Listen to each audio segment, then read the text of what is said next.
Vamos então retomar o curso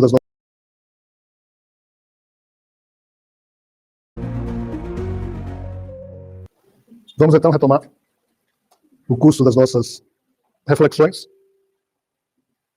E ontem nós estacionamos a nossa abordagem, nós paramos a nossa abordagem exatamente na demonstração, ou na tentativa de apresentar uma perspectiva diferente, algo inusitado, porque pouco explorada, difícil de ser mesmo abordada, que é o que acontece no mundo espiritual enquanto nós vamos vivendo por aqui. Então nós estávamos dizendo ontem que quando da crucificação do homem Jesus, logo após a sua crucificação, nós estávamos ressaltando o aspecto de que qualquer espírito que produza um eu humano, ou seja, encarne, este eu humano começa a viver aqui na Terra e sempre alguém ou alguns ou muitos estarão acompanhando este eu humano. Porque mesmo que a vida espiritual seja entendida como sendo a real, isso aqui uma mera transitoriedade, e de fato é, mas isso, para a vida espiritual normal, esse aspecto de que lá é o real e o que seria novo é só uma transitoriedade é visto com cores suaves. Mas no caso dessa criação indesejada que surgiu e na qual hoje nós existimos, no seu interior, através de vidas sucessivas e transitórias, onde transformação acontece a cada segundo, no mundo espiritual não ocorre transformação. Por não ocorrer transformação e por existir nesse tipo de transitoriedade um problema, que na verdade é um vexame existencial que requer transformação, o que seria só o transitório passa a ser o palco primário de um laboratório, que só nesse laboratório se pode produzir as modificações, as transformações, para que assim os espíritos, que obviamente estão na espiritualidade, absorvam essas mutações, essas transformações e resolvam seus problemas. Antes ninguém tinha problema. Com essa criação, até a parte espiritual passou a ter problemas. O paradoxo, lá é o mundo eterno, mas não se resolve problemas, porque lá não há transformação. Então, o jogo todo vem para cá. Por isso que quando qualquer um surge no palco primário da existência, ou seja, na vida biológica, a plateia espiritual acompanha. Então, cada ser humano, independente de quem for, está ligado a um projeto ou a um acidente de um fato espiritual que o fez nascer. Esse fato espiritual, essa causa, essa gênese de uma encarnação, sempre faz com que alguém de lá acompanhe aquele que está, entre aspas, caminhando entre o berço e a cova, que é o nosso corpo, com o eu nele hospedado, que a gente pensa que é esse eu que a gente tem. Por que eu estou fazendo questão de ressaltar bem o fato de que um ser humano, seja ele quem for, em estando caminhando nesse mundo ou em qualquer outro desse universo, existe uma plateia espiritual observando?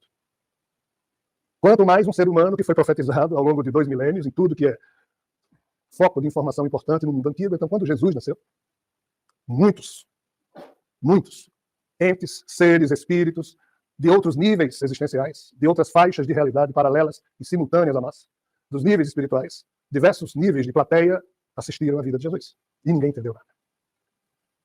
Por que ninguém entendeu nada? Porque Jesus fez questão de deixar claro, repetindo o que eu falei ontem, para todo mundo que ele era o tal Messias, profetizado nas sagradas escrituras dos judeus, mas se recusou a fazer, a cumprir os termos da missão avatárica a qual ele foi submetido. E olha que teve que se fazer todo um arranjo para que ele pudesse nascer, pois que nasceu de uma virgem, não nasceu de uma relação sexual natural. Pois não? Bom dia a todos. Relativamente a esse assunto, de facto, Jesus nasce de Maria e José. Mas Maria já tinha sido concebida por Ana, com Joaquim, também ela, Maria, com uma concepção também complexa. Jesus teria um DNA 25%, 75%. Se ele tinha um DNA 75% extra humano, extra físico, como é que ele não cumpriu a ordem se no seu DNA ele tinha uma força tão grande do lado de lá? Não é força tão grande, não é essa a questão. O segredo que o próprio espírito dele revelou, que não é segredo, mas a razão pela qual ele não conseguiu cumprir os termos dos ditames que estavam encriptografados no seu código genômico, é porque ele se sentiu indigno se os cumprisse. Se ele fosse usar os seus superpoderes para dominar os humanos, como Javé queria, como todos os avatares fizeram antes dele, ele não conseguiu fazer isso. Só é essa a resposta. Não é nenhuma força, não é ser um super alguém, foi uma questão de dignidade. E ele preferiu pagar o preço e manteve-se digno até nos seus piores momentos lá na cruz, mas por isso que ele diz, eu venci o mundo, é nesse sentido. E o mundo, não é o mundo terra não, o mundo é no contexto do significado do universo e tudo que existe, porque tudo isso aqui esperava dele o cumprimento das profecias. Então, de fato, a genética dita boa parte do nosso comportamento, até 99%, mas tem uma folga de 1%, onde o eu humano, que nem existia antes desse corpo nascer, esse eu humano, que a ciência chama de um epifenômeno do cérebro, no que está errado, num sentido, certo, no outro, esse eu humano, que é só um eu transitório, ele pode coisas, ele pode produzir níveis de consciência, olha bem o que eu vou dizer, que nem os espíritos desencarnados não conseguem. E qual é a razão? A mesma que eu citei antes, porque transformação só acontece nesse tipo de palco primário. Na espiritualidade não há evolução, não há transformação, só há aprendizagem. Mas a modificação da composição dos 28.869 genes que fazem da biblioteca genômica o teclado onde a atitude mental de cada instante toque a sinfonia pessoal que é a vida de cada um de nós, e disso expressa-se uma fragrância, uma pulsação, um marco vibratório que é único e singular em cada ser. Isso só acontece ao longo da vida humana. Então, a questão é que nós, 99% do nosso caminho está traçado. E dentro de 1% nós podemos mudar 99% do nosso caminho. Isso 99% é discutível. Eu falei dando ênfase à pergunta dele, mas sim, há uma predestinação no nosso genoma, de acordo com o que foi acertado na espiritualidade. E o eu humano que surge, que emerge dessa vida, não sabe nada disso. E ele é meio que levado, ou totalmente levado, nessa direção do que está predestinado. Mas há um quê de livre-arbítrio? Ontem, acho que eu falei aqui, na troca de cartas entre Lutero e Erasmo de Roterdã, em que Erasmo dizia: Lutero, não existe livre-arbítrio, existe o servo-arbítrio. Então a gente é servo, nós estamos cativos, submetidos, reféns dessa pré-determinação que abrange um percentual do nosso genoma, dependendo de cada caso. Não existe uma regra geral tipo 99%. Eu apenas falei isso dando ênfase. Okay? Retomando, então, o nosso amigo Jesus, quando ele não cumpriu a sua predestinação, quando, por uma questão de dignidade... Qual é o problema? Por que é que a religião não conta isso? Por que é que todo o legado religioso em torno de Jesus, o legado filosófico, o legado histórico, por que é que isso nunca foi dito? Quando é tão simples. Mas foi o conceito que foi criado em torno do Deus, em torno do significado do ser humano, que a igreja preferiu definir como sendo a doença da vida. Então, se Deus é perfeito, a vida é perfeita, quem estraga tudo é o homem, o ser humano. Então, é esse o painel que foi construído. Quando a mensagem de Jesus foi: ei, o ser humano pode atingir um padrão de dignidade que toda essa contextualização da vida antes e pós-experiência humana sequer consegue lograr, produzir. E o ser humano produz. Isso serve para Jesus e para o pior assassino, que mesmo sendo o pior tipo de ser humano em algum momento, se ele sentir-se indigno e der o mínimo de honra a si mesmo frente a essa situação, ele age com dignidade. E se reforma intimamente. Nós, humanos, podemos fazer isso. Anunnaki não faz isso, Siriano não faz isso, Arturiano não faz isso, espírito desencarnado não faz isso, porque transformação, mudança de fase consciencial, só acontece na experiência transitória que nós humanos temos. Por isso que a vida humana é preciosíssima, mas foi tratada esse tempo todo como sendo uma dádiva que Deus nos deu, e nós humanos estragamos tudo com a nossa culpabilidade comportamental. Sair dessa marcação que está encriptografada na nossa genética é difícil, porque são códigos bloqueadores, são lacres, são travas que impedem o eu humano de sair da predestinação. E qual é o problema? O que um eu humano faz de si mesmo, isso fica marcado no espírito, que o animou, e o espírito administra essa herança, sem poder modificá-la, a não ser quando repassa de novo o seu código e começa uma outra encarnação. Então, ninguém entendeu Jesus. E é isso que a gente agora vai tentar acompanhar, para que a gente possa entender por quê. Porque do grupo de espíritos que não entendeu Jesus é que sairiam os temporários do futuro. Mas por enquanto a gente ainda está de novo. Nós ainda estamos de novo. Ontem nós paramos aqui. As aparições de Jesus no estado de ressuscitado e a repercussão das suas novas mensagens, tanto para a plateia humana como para a plateia espiritual.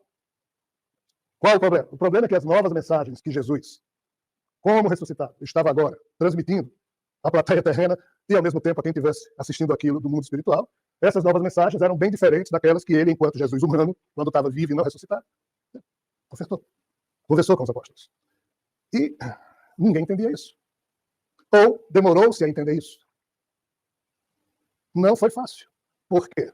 Porque havia, entre aspas, carimbo de qualidade máxima sobre esse Messias que nasceu como Jesus, e foi estranho para a plateia espiritual, não para a plateia terrena, porque ninguém compreendeu muita coisa, nem Maria, mãe dele, compreendeu, como eu disse ontem. Maria, os irmãos e as irmãs de Jesus, os amigos, os apóstolos, os discípulos, todos tinham absoluta certeza que ele, em algum momento, iria ser o super-homem da história.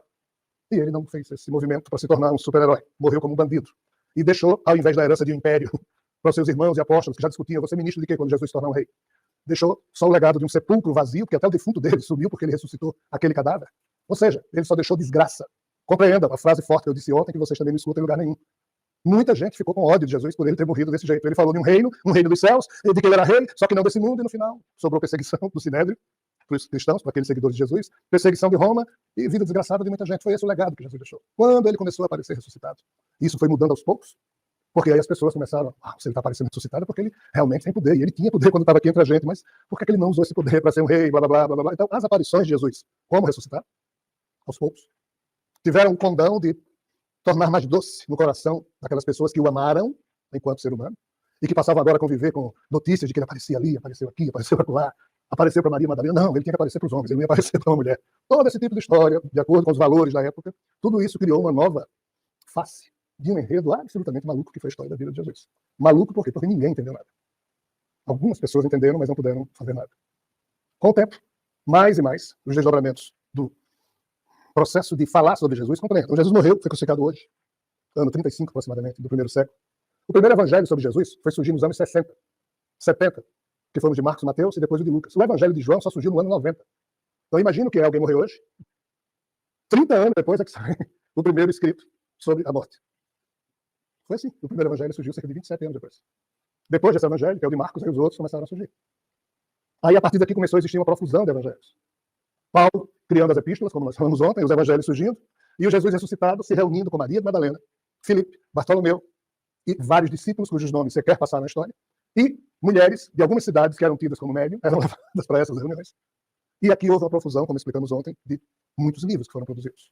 E a plateia espiritual vendo que o Jesus ressuscitado estava trabalhando num contexto de novas mensagens que contradiziam parte do que ele havia dito antes, como Jesus humano. E isso, a espiritualidade ficou tremendamente surpreendida com isso. Mais ainda porque parte dessas mensagens dizia o ser criador do povo judeu, ou seja, o ser que se apresentava como criador e foi tido como Deus dos exércitos nas escrituras judaicas, é um ser que tem problemas. O Jesus humano não disse isso, mas o Jesus ressuscitado disse. Então, o Jesus ressuscitado começou a dizer coisas perturbadoras para a plateia espiritual. E a plateia espiritual foi, entre aspas, colecionando. Como? Não. Não, isso é. Foi isso? Não, não foi não. Veja só.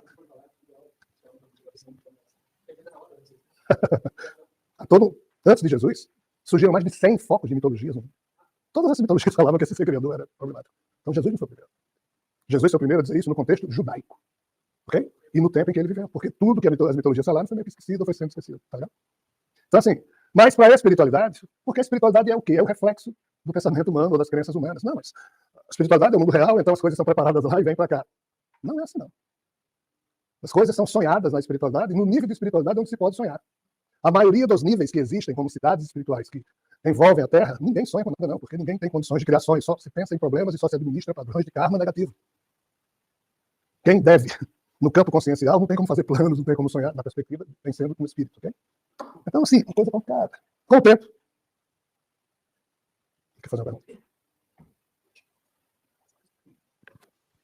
Rogério, só uma questão, antes de você prosseguir. Será que você pode falar um pouco só sobre a questão do Espírito Santo? Porque quando Jesus foi ressuscitado, ele passa a aparecer para Saulo e para outros discípulos, tem o dia do Pentecostes, né, que é quando os apóstolos recebem o Espírito Santo, e a partir dali ocorre uma certa transformação, e pode-se categorizar os que seguiam a velha aliança de Javé e Moisés como judeus, os que ouviram, através de João Batista, o enunciado Jesus, os que conhecem Jesus, e Jesus passa a dizer que ele enviaria o Consolador.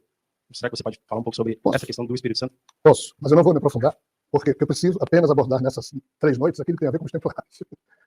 E alguns dos assuntos que a gente está falando aqui não tem relação, então eu não vou poder gastar muito tempo com isso, senão a gente não consegue dar a ideia pretendida. Mas, de fato, o chamado Atos dos Apóstolos é um dos 27 livros que veio a compor o Novo Testamento. Essa decisão foi lá no século IV.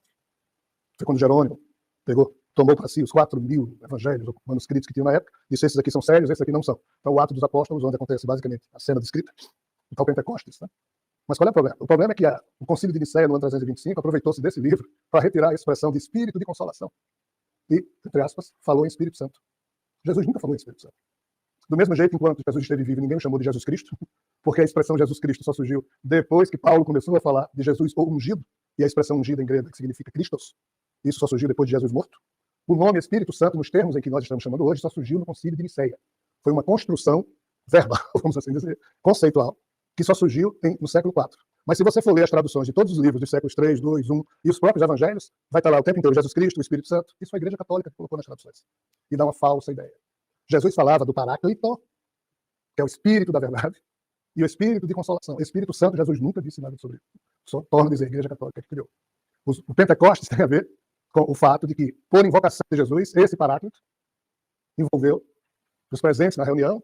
E há uma dose de exagero, na literalidade do que foi descrito, de que depois da reunião todo mundo saiu dali falando línguas, blá, blá, blá, blá, blá, blá, blá. Mas isso, vírgula, requer prudência interpretativa. Porque no máximo a gente estaria falando aqui, se a gente fosse levar a sério, um processo de mediunidade. E ninguém precisa ser santo para tomar um médio e fazer com que ele fale em outra língua. Isso acontece. Tá? Então, assim, a gente precisa dar uns descontos aí nessa história. Quando o Islã surgiu, no século VII, disse: eu sou o Paráclito, eu sou o Consolador que Jesus falava. Não disse isso. Porque Gabriel disse para ele dizer. Quando o Espiritismo surgiu, Kardec disse: isso aqui deve ser o Consolador que Jesus prometeu, que os Espíritos comunicavam através de médios, que aquilo era o Espírito de consolação. Só em 1864, quando o livro do Evangelho segundo o Espiritismo foi lançado, e surgiu aqui o Espírito da Verdade, nesse livro, dizendo que o Espiritismo era o Espírito de consolação. Ou seja, há dezenas de interpretações. Qual é a verdade? Então, assim, a verdade, a verdade, a verdade. Vamos deixar que as gerações futuras descubram. Agora, seguramente não é verdade essa interpretação que a turma do catolicismo impôs aos fatos, ok?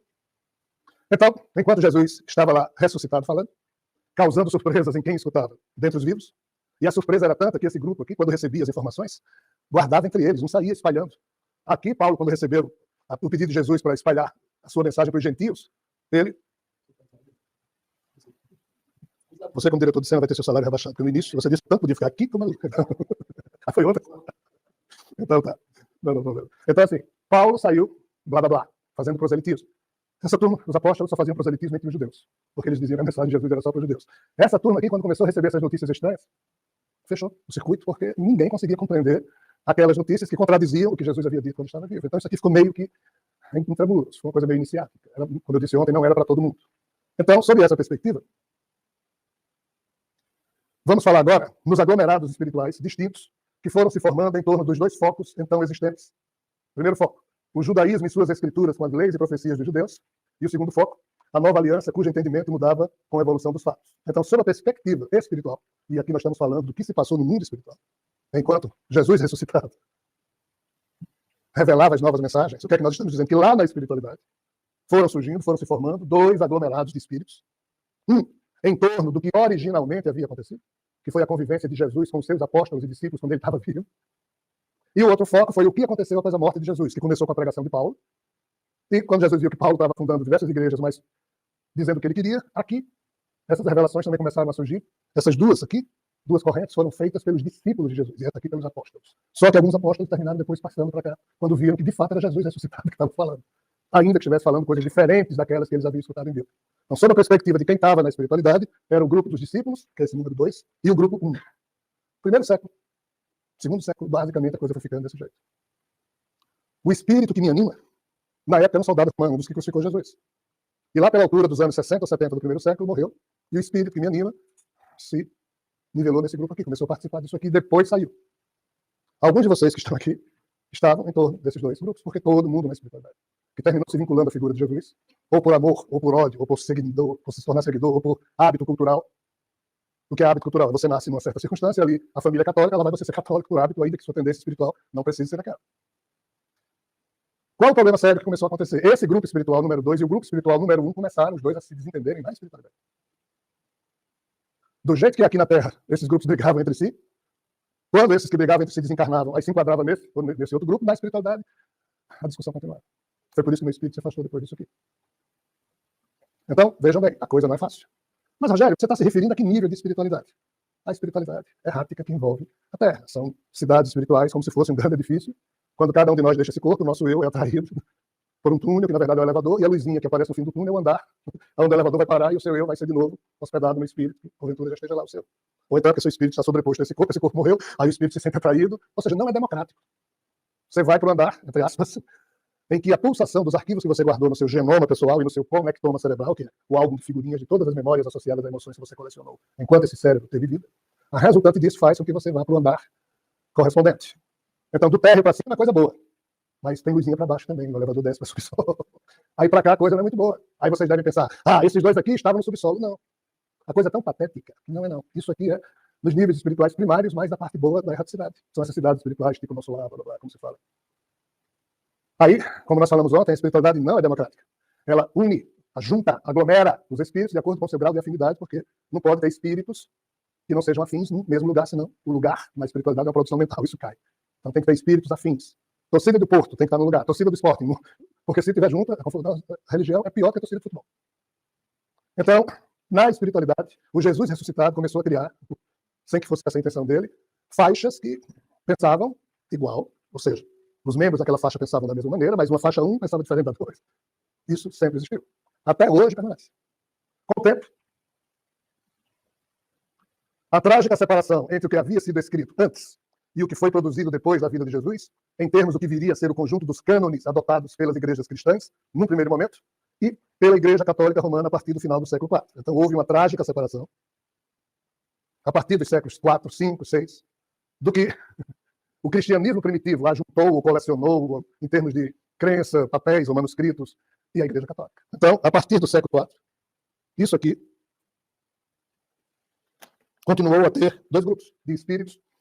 Aqueles que se catolicizaram, desculpa, eu sei que não existe essa expressão, mas eu estou acabando de inventar. Aqueles que se tornaram católicos. Por quê?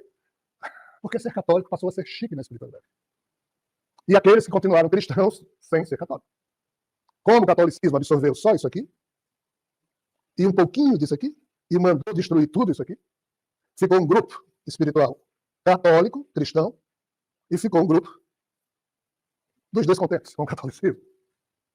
Esses aqui eram o quê? Apenas não estavam lá. Mas diziam ou acreditavam ter, na posse de suas mentes, notícias mais honestas sobre o legado de Jesus do que os que se organizavam sobre o catolicismo. De entender as cores do que se passou, mas quando Constantino, estou eu repetindo o que já disse ontem, influenciado por sua mãe Helena, se tornou cristão, ele perseguiu os cristãos, aí resolveu se tornar cristão, e ele foi quem fez a transição do cristianismo para o catolicismo, quando transformou a Igreja de Roma no Vaticano. Aqui surgiu o bispo de Roma mandando em todos os bispos, surgiu a figura do Papa. O primeiro Papa foi Damaso, e Damaso se aproveitou de Jerônimo, que traduziu para o latim os 73 livros da Bíblia que hoje nós conhecemos. Então, quando isso ficou organizado em um prédio bonito de Vaticano, então os espíritos gostam disso. Por que os espíritos gostam disso? Porque quando eles estavam aqui, como romanos, eles adoravam aquela coisa. Então, isso aqui estava organizado. Isso aqui ficou totalmente desorganizado. Qualquer espírito desse primeiro grupo, quando ia nascer, queria nascer sob a égide da Igreja Católica. O espírito desse grupo ia nascer sob a égide de quê? Não tinha nenhum guarda-chuva, não tinha nenhuma igreja aqui, porque a igreja de Marcion, que no século II, como a gente falou ontem, é a que era mais poderosa, foi literalmente destruída. E qualquer pequeno núcleo que aparecesse com algum herege falando coisas que a Igreja Católica tinha mandado destruir, esse herege era morto na hora. Então isso aqui foi cancelado. Ficou prevalecendo só a Igreja Católica. Dizendo isso de uma maneira mais ampla. Foi? Então, sob a perspectiva espiritual, na altura do século V, passaram a existir 3 aglomerados espirituais, estruturados em torno dos 3 focos que ainda disputavam a exclusividade do legado de Jesus. Quais eram esses 3 focos que terminou se desdobrando dos 2 que eu acabei de citar? O velho judaísmo, que renasceu quando os judeus, lá pela altura do século V, VI, começaram a trabalhar algo que se chama Cabala, que havia sido revelado a Shimon Bar Yochai, ou Bar Yochai, um rabino do século II depois de Cristo. Então isso começou a dar novos elementos, o judaísmo começou a crescer no sentido de...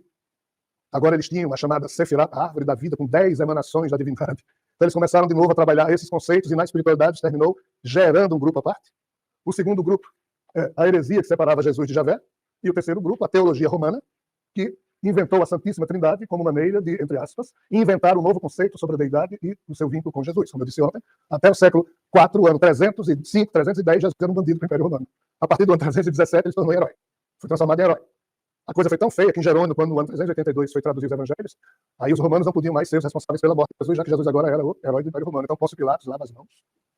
Como se dissesse, nós romanos não temos nada a ver com isso. Esses judeus aí é que criaram essa intriga toda e os guardas romanos vão apenas cumprir o que os judeus decidiram. Vocês estão entendendo?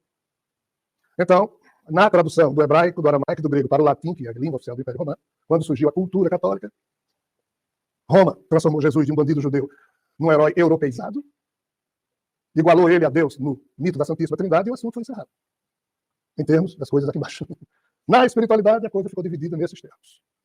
A Cabala puxou o judaísmo adiante, os que não aceitavam a palhaçada que foi feita no catolicismo continuaram sendo os hereges reunidos num grupo que ninguém sabia muito bem no que é que ia dar, e a ortodoxia do catolicismo, essa começou a crescer loucamente devido ao poder que o Vaticano tinha na Terra. Só que, de novo, isso aqui é na espiritualidade que eu estou falando. Grupos organizados na espiritualidade. Aqueles que viriam a ser templários no futuro surgiram basicamente daqui, mas tem um ou outro que saiu daqui depois e entrou aqui. Continuando, em termos de perspectiva espiritual, por volta do século IX, ou seja, quase 1000 anos atrás, como é que estavam esses grupos? O grupo espiritual do velho judaísmo ainda existia e cultuava a figura de Javé como sendo Deus. Ou seja, Javé conseguiu, por meio da Cabala, reintroduzir um pouco do seu prestígio entre o velho judaísmo, que era a vertente do povo que ele escolheu desde o tempo de Adão, 7 anos, aquela história toda. A Igreja Católica escanteou Javé quando criou o Deus da Santíssima Trindade, para se livrar do Deus dos judeus, o Deus dos judeus, apareceu aqui e também criou o Islã. Também criou o Islã. Então ele continua a ser forte no judaísmo e agora junto aos árabes também. O segundo grupo, o grupo do inconformismo filosófico, foi se congregando até gerar alguns milhares de espíritos em torno das suas teses. Desses milhares, cerca de 215 espíritos ligados ao antigo marcionismo, se lembram?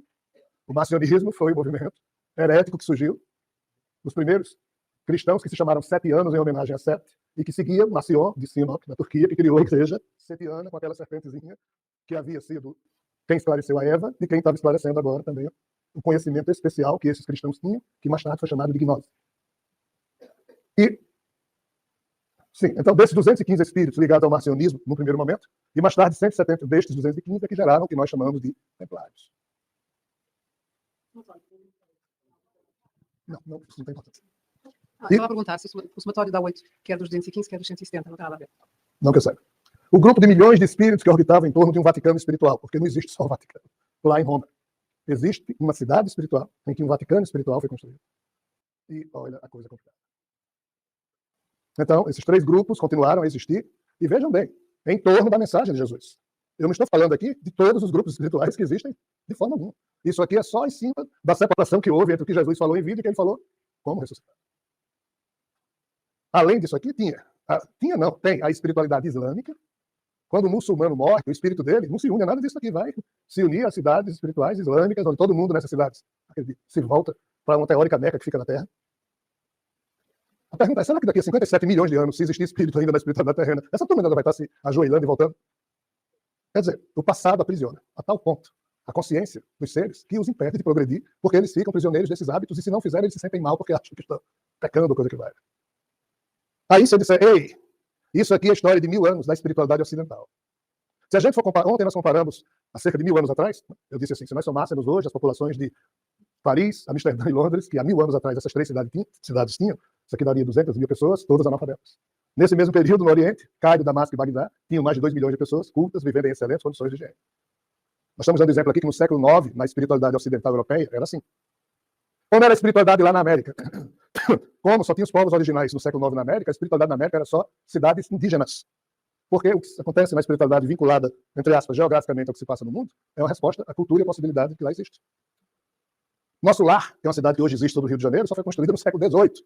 Por quê? Porque antes disso, nos céus brasileiros, só tinham cidades indígenas. Foi preciso que europeus saíssem daqui, os portugueses invadissem, aí os portugueses começaram a morrer lá no Brasil. Alguns espíritos portugueses começaram a ficar presos nessas espiritualidades brasileiras, aí foram construindo cidades, porque já sabiam construir cidade aqui na Europa e lá na América ninguém sabia. O mesmo raciocínio se aplica à América do Norte. Mas a questão é, e nesse tempo em que a espiritualidade europeia estava dividida nessas confusas situações aqui, disputando com o Oriente Médio a questão judaica, como era a espiritualidade dos budistas, dos confucionistas e dos taoístas? Dá vergonha a gente comparar a espiritualidade cristã com a desses 3 focos que eu acabei de citar aqui. Tudo lá é chique. Ninguém briga. Isso aqui é briga constante. As cidades taoístas, as cidades budistas, as cidades confucionistas, com todos os problemas que os humanos que vivem nessas culturas possam ter, mas é uma espiritualidade mais sofisticada. Isso aqui é uma baixaria, porque aqui todo mundo sabe a verdade, não sabe nada, pensa que sabe. E ainda julga os outros que pensam diferente deles e querem matar o outro em nome de Deus. Olha bem que estrutura maravilhosa de pensamento. Uma espiritualidade dessa, sério. Mas é essa espiritualidade que em qualquer missa católica, desculpem, tá? Qualquer culto protestante, qualquer reunião espírita, se não houver muito zelo das pessoas que participam, a espiritualidade das quais esses cultos se ligam é desse tipo aqui. Não é agradável. Isso de alguma forma serve para aprisionar as pessoas ao pensamento e não fazê-los evoluir, Sim. como neste caso nós aqui nesta sala. Religião na Terra, à exceção de um aspecto budista e do taoísmo, do confucionismo, tudo mais é prisão. Krishna é, entre aspas, hoje o ser mais poderoso em termos de devotos que existem entre os 8 bilhões de seres humanos. Quem é devoto em Krishna, pensa em Krishna o tempo inteiro. Krishna garante que quem faz isso, ele, na hora da morte dessa pessoa, ele leva essa pessoa. Se a pessoa passou a vida inteira pensando em Krishna, significa dizer que não fez besteira. Que não roubou ninguém, que não matou ninguém, porque em tese quem pensa em Krishna se submete. Então, Krishna garante que cuida dele na hora da morte, e leva ele para o seu céu. E leva. A espiritualidade hindu, devota a Krishna, é a maior potência espiritual de tudo isso que eu estou falando aqui para vocês em termos de espiritualidade. E todo mundo está lá, numa espécie de contentamento permanente. A questão é, será que é digno você passar a sua vida inteira aqui na Terra, Hare Krishna, Krishna, Krishna, Hare Hare, o tempo inteiro cantando para Krishna, e do seu lado tem alguém ferrado, e você, eu e Deus, eu e Deus, eu e Deus, e todo mundo ao seu redor sofrendo, mas você está numa boa, isso é digno? E o Senhor Krishna só percebeu isso muito recentemente. Jesus, como ser humano, percebeu isso bem mais cedo. Percebeu o quê? Que obedecer aos padrões dessas religiões avatáricas cria uma prisão psíquica, ou pior, um retardamento mental, porque você ficar em permanente contentamento, o nome disso é o quê? A imbecilização da pessoa. A pessoa só sabe ficar em êxtase. O mundo precisa de pessoas que trabalham. Pessoas que se exponham, que ousem. Há uma expressão política. Nós somos cidadãos, nós precisamos ajudar a construir. Eu me esconder numa caverna, ficar embaixo de um pé de árvore, em cima de não sei o que, constantemente reverenciando Krishna. Bem, a maioria dos humanos faz isso. E quando morre, tem o prêmio de ser levado por Krishna, só que a loca de Krishna é um monte de espíritos embevecidos. O nome disso precisa ainda ser produzido. Mas esse anestesiamento que existe na espiritualidade é porque, segundo a lógica desses seres, é melhor assim do que soltar esses seres humanos, já que eles vão virar bichos, se submeterem a um ato de contrição religiosa. O Krishna tem algum lucro dessa glorificação toda que faz? Tem que ter, não é? No campo da alimentação dos eflúvios psíquicos. No fundo, tudo que acontece dentro dessa matrix acontece por necessidade. Pois, eu já vi. Naquele grupo que o segue, os judeus. Tinha, mas não o alimenta mais. Mas a maior alimentação de Javé não é junto aos judeus, junto aos Os islâmicos. islâmicos, pronto, ok. Que são quase 2 bilhões, 1,7 bilhões de pessoas diariamente se voltam para Meca. Javé recebia isso, só que isso não mais o alimentava. Rogério, e eu, Paula, quando eu desencarnar, se eu tanto este conhecimento e adquirindo este conhecimento, não quiser ir para lá nenhum, onde é que eu tenho lugar? O eu de Paula não tem muito querer nessa história. O resultado do que Paula produzir no espírito dela é que vai determinar para onde o eu de Paula. Mas o meu eu não pode influenciar o espírito, mas que eu posso entrar em contradição e não querer nada disto. Só fazendo com que a sua pulsação seja superior do seu espírito. Foi aquilo que eu perguntei ontem em relação ao Jesus e à Sofia. Se havia alguma influência. Aí, o caso dele É é totalmente diferente. diferente. Ok. Qualquer um de nós pode fazer isso, esses seres não podem. Porque os avatares têm uma programação que não é imutável, eles não modificam facilmente. Pois. Nós humanos podemos mudar nosso. Mas aqui nós estamos falando de coisas distintas, tá? Cuidado para não misturar. Voltando para o